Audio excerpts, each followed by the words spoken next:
Greetings and salutations, my friends. Welcome to the Journeyman Best 11.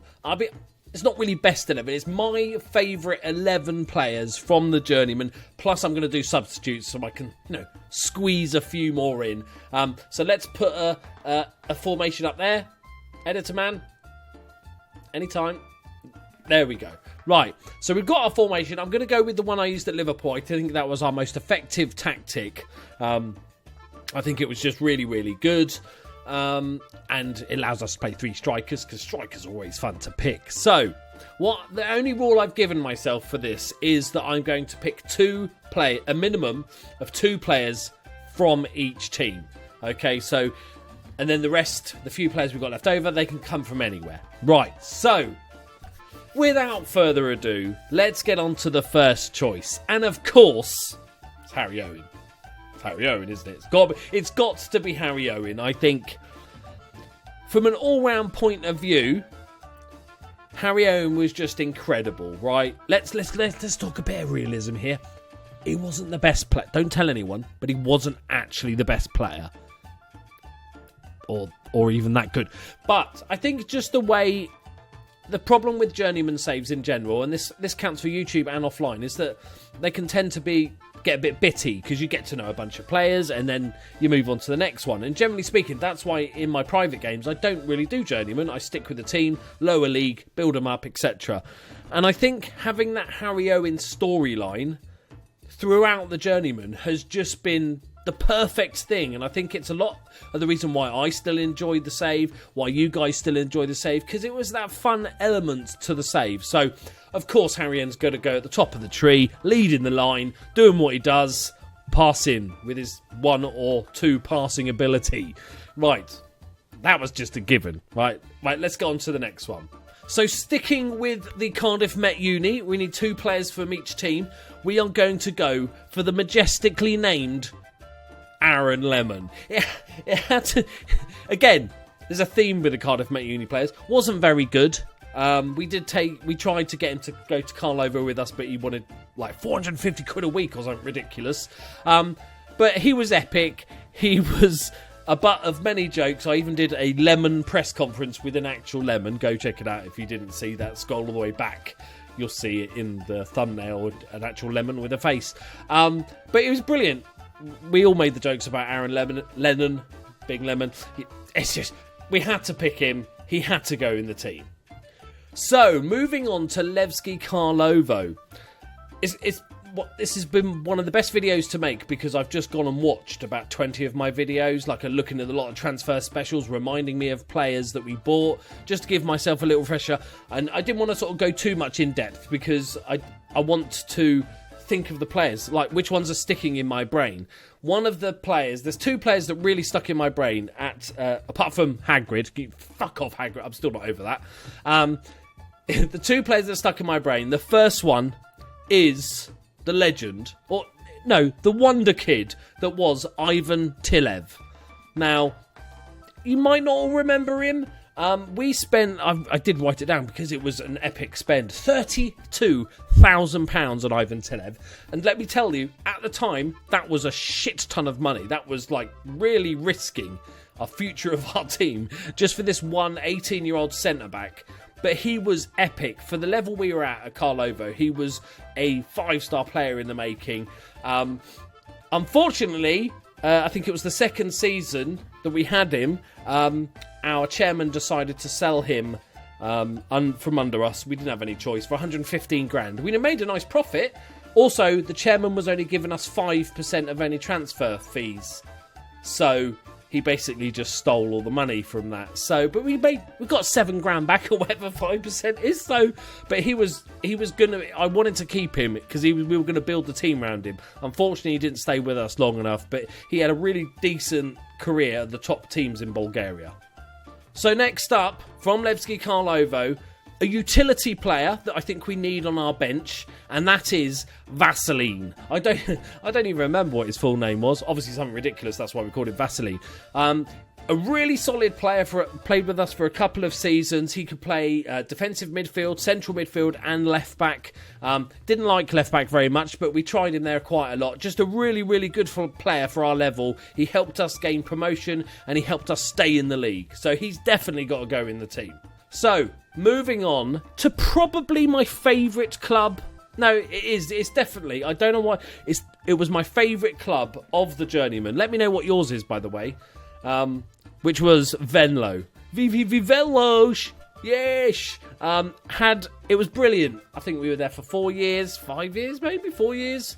One of our longer stays. We had a shit ton of really good players. I looked through the transfers. I was like, oh god, I could have picked 6, 7 players that were my personal favourites. Like I said, it doesn't necessarily have to be how good they were or what their ratings were like. Just my personal favourite players. But we had to pick 2 for the team. So, this was a toughie. But my main goalkeeper of my Journeyman 11 is Big Dick Dan Dickinson. The USA international. Yeah, he was in the end, wasn't he? He did get senior caps. We picked him up, I think it was on a free, right on our first day as Venlo boss, and he was our goalkeeper up until the last season where we sold him for a big profit at the time, 2.2 million. He was sensational as a goalkeeper, saved a ton of penalties. He was rock solid at the back, really good, really, really good player. I really enjoyed having him, and there was you could make lots of big dick jokes, so he is our starting goalkeeper. So our second choice, very difficult. We could have gone for like Savalainen. Callum Gribben was really good. Jean-Claude Van Damme. But I went for another striker. Let's all do it together for one final time. Yoshimitsu Iwaki!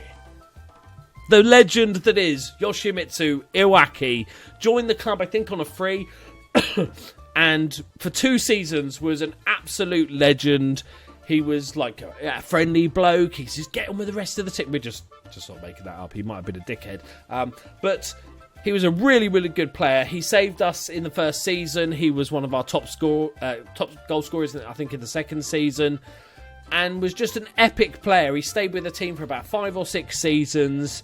And it was just fun saying his name. So he had to go he had to go in the team. He had to go on the team. It's a done deal. So, on to Lazio. Now we're talking the bigger teams now. Now we're talking some big name players. Again, very difficult to pick. I've got 2 players. One of them's a standout for multiple reasons. His name is not Steve Brown. It's not Steve Brown. It's actual Steve Brown. We signed him for £8 million. I can't even remember who it was from. And then couldn't play him because of the stupid rules. And then had to sell him to Arsenal, where he had an amazing career. And then we bought him back for a stupid amount of money when we were at Wolfsburg, like 6 years later on, for £50 million or something. But he was a world-class goalkeeper in the making, and that's why I signed him. Unfortunately, it didn't work out. He probably would have been my top goalkeeper, my first-choice goalkeeper in the Journeyman 11, had it not been for the fact we couldn't actually use him as a goalkeeper. He just used to serve ice creams and stuff like that. But on to our second player. And this guy, central midfielder. But we spent the most time of our time at Lazio trying to make him a right back. His name is De Pascals. You had to say, I don't know why that got stuck and what I had to say his name in, but De Pascals, really versatile player. I think played at Lazio long after we'd left. He was there for 12, 13 years. Superb central midfielder, defensive midfielder, right back, playmaker. You could play him anywhere and he would do a solid performance. One of my favourite players of the series. Now we're getting into big territory now. On to Wolfsburg. So Wolfsburg was a tricky one. A very tricky one. There was one standout player, and that was Brady Kitching. It was so nice to have a centre-back, especially from England, somebody that spoke the language that I could hang out with and talk shit and stuff like that, a bit of banter with an English player. He was a superb centre-back for us. but also occasionally just popped in the world-class free kick, just like, out of his locker, just occasionally, just to remind everyone he's an absolute magician. Really, really solid player who eventually played for Liverpool with us. Had to have him in the team. The second player I picked, we're starting to look a bit weak in the central midfield. I needed to pick a central midfielder. We've not got any so far. So the central midfielder I went for was Azipura. Like a monster of a player. If you haven't go check him out in the videos, because he was an absolute monster of a player. He was one of the most solid players I've ever had. Plus, he was brilliant for us when we were Spain manager for a time as well. Absolutely solid. I almost bought him into Liverpool, but I didn't have the wage budget to cover his wage budget when he was like 35, just because I wanted to use him again. But really, really enjoyed Azipura. Occasionally, we used to pop up with a world-class goal, but kind of one of those just solid players, does all the grunt work, brilliant. Now, Liverpool. Who do we pick from Liverpool? The first choice, and you're probably wondering why he's not appeared already, from the Wolfsburg save, but we also bought him at Liverpool. It's Nijland. The Nij. The one almighty. He was epic for us everywhere he went. Undervalued by everyone because we used him as our first choice at Wolfsburg. He scored a shit ton of goals. When we left to go to Liverpool, they just stopped using him. Then we eventually got him at Liverpool, and he was epic for that season. And then after we won the league and everything, spoiler alert, when we left and I holidayed a few years on to see what Harry Owen was doing, they should stop using him straight away again. One of the Dutch masters. Absolutely amazing. So there is our front three completed. Iwaki, Harry Owen. Never thought I'd say these in the same sentence. Iwaki, Harry Owen, and Nijland. What more could you want? What more could you want? So in the box-to-box midfielder role, for me, there was only really one choice. And that player is Scotty Welsh. Not only did he have a confusing name, Scott Welsh, he was an epic box-to-box midfielder. So much so that we bought him twice. We bought him for £13.5 million from St Johnstone, of all places. That's the richest they've ever been with that sort of money. And he was absolutely solid with us for Wolfsburg. He was brilliant. I really liked him. And then as soon as we moved to Liverpool, one of the first things we did was sign Scotty Welsh for, I think, 14 million, same sort of money. And he was superb. Really, really good box-to-box midfielder. Seemed to do all the grunt work for the team. He was that Dirk Kuyt. He was the guy that would just get all the dirty work done, running up and down the pitch. But he also scored some really, really valuable goals at important times. Some big goals and big assists. We've got a few more slots to spill. Slots to spill? That's not even a thing, is it? We've got a few more slots to fill. Right, so in central midfield, advanced playmaker role. Now we can pick from anywhere. We've done two from each team. So from the advanced playmaker role, I am going to go with Velasco for Liverpool. An absolute look like, attribute-wise, one of the best players we've had on the save. Absolutely amazing for a number of years for Liverpool. He was lucky. We were lucky enough for him to be there when we arrived, and he played pretty much every game he was fit. Rock solid, brilliant as an advanced playmaker, which is a tricky role to play. I couldn't not have him in the team. Probably on attribute-wise, up there with the best players of the save. The second player, we need a left back. You know me and left backs. We need a left back. I wonder who's it going to be. Is it going to be Mahmood? Is it going to be Will Overgaard? No, of course not. It's going to be Connor Rupp. Connor Rupp was one of those players that's like once in a generation. One of those players that I bought for £10 million while we were at Lazio and sold him 3 seasons later to Bayern Munich for £45 million, something stupid. He was amazing for us. And for the entirety of the rest of the save, as you'll know, I tried to find the next Connor Rupp. And I never quite did. Will Overgaard was probably as good as Connor Rupp. But even in the game now, he is still at Bayern Munich, still their first choice at 33, 34. Absolutely epic left back. We knew he was good when we bought him as a youngster, and he proved to have just an epic career. So, looking at our bench, I feel like we need another central midfielder. And that person from VVV Venlo is Bro. Picked him up on a free. Another solid player. And basically a really fun name to say every time he scored. Bro. You have to say it really long every time because that's the rules. But a really, really good player. Picked him up on a free, sold him for about 3 million, about 3 seasons later. Just one of those epic solid players. He can fill in for Azapura as the central midfielder or Velasco as the advanced playmaker. Quite sure he's got the legs for the box-to-box midfielder. But he will fit in our system nicely and you get to say, bro, all the time. Right, so we need some more firepower. We need some more firepower on the bench, right? We need, when Harry Owen and Iwaki get tired, who are you going to bring on? The first one, I'd say it's kind of obvious. That's Hocker. Hocker is probably the best player that I've used on this series. A wand of a left foot. The amount of times he picked the ball up with back to goal, took one touch and then just fired it into the top corner was ridiculous. Never seen anything like it in a save. Ridiculous amounts of goals in his final season for us, helping us win the league.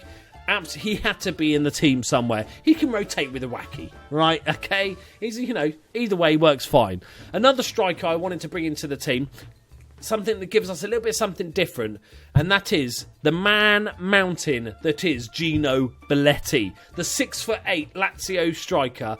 He came through the youth ranks. And he was an absolute monster. He wasn't the sort of goal threat that the likes of Nijland or Hocker, but he provided so many assists. He'd do the grunt work. He'd hold the ball up really well. He'd win all the headers. He was absolutely epic for us with that Lazio. He was getting 15 assists a season. And it was nice to see a player that had come through the youth ranks before we arrived, broke into the first team while we were there. Unfortunately, I think after we left, he stayed there for about another 5 years, but never was first choice, which is really sad to see, because I think he could have become a really, really good player. Right, we just got one more player. As you can see, with our formation, there's no wingers. We didn't use many wingers in this formation, but there was one standout. One very good standout that I had to squeeze in the team. So if we were to bring him on as a sub, we'd maybe play him as an attacking wing-back. You know, earlier on the save, I like to play wingers as wing-backs. And his name is, of course, Sandy Willie. Bought in for £900,000 for our Venlo save. Sorry if you can hear the wind. It is blowing a hoolie outside. Just a ridiculously pacey guy. Is he Irish? I want to say Irish. No, Welsh. He was another Welshie. I've got him up on the screen for some reason. That's weird. Bought him for $900K. Just one of the few times where, for a couple of seasons, we used wingers, and he was absolutely like a missile. And you can make so many Willie jokes and Sandy Willie jokes. Why would you not want him? We eventually sold him in Switzerland for £2.6 million. But he was epic. So we're going to just sort of squeeze him in into the midfield or left back position if needed. Right. I think, yeah, he'll fit somewhere, right? He can play up front as a pacey deep line forward, something like that. Right, there we go, my friends. Just before we end up, I really want to get your opinion on your best 11. Either put it in the comments and say, why and for what reasons, or tweet them to me if you want to build like an image like I've got up there or whatever you want to do. I'd love to see them. I'd love to know why, and also not just who your favourite player was, but why. And also, one final thing before we go. To celebrate the end of the Journeyman, I am doing a little run of merchandise, limited edition. There's only 300 of these, and they're basically a little set of stickers. I'll show you one, because I think it deserves to be shown. This sticker and a couple of others. I'll just show you the others. Right. So they're a bit crumpled. Oh no, they're green. They're green screen. Oh, that's freaky. There you go. Wait. That could be me. Hello. I'm just childish. I don't know why I thought I could see through it. It's not okay. It makes it go through. I'm trying to see through the eyes, but it's green. Right. So it's a very little one. It's just a bit of fun to celebrate the Journeyman ending. I'm doing a little competition. So if I want to see these stickers in the weirdest places possible, right? They're only a couple of quid. and because it's good for people that wanted to support me but couldn't afford, say, like a t-shirt or a mug or something like that. Just got a couple of quid that want to help support me and just want a bit of fun. And you can stick them on your phone or whatever. But I'm doing a little competition where I'm giving a 20 quid Steam game away for the most random photo of one of these stickers being stuck somewhere weird. Keep it PG. No, fuck that. Don't keep it PG. As rude as you like. Tweet me the pictures at Loki Doki GG and I'll pick a win. No cheating with Photoshop though, right? Because I know you people. You can't just have one on the top of Everest. Go, no, there we go. There we go, guys. So like I said, let me know what you thought of my 11. Tell me your 11. I know we'll all disagree because we all have our favourites for various different reasons. But that's my favourite 11 based on skill, based on silly names, based on the teams they played for, my favourite teams, the stories that we had around them. I think, other than obviously Harry Owen, because he's just default, my favourite player from the series for various reasons, I've got a massive soft spot for Nidland. I just love Nidland. I just love him. I want his babies.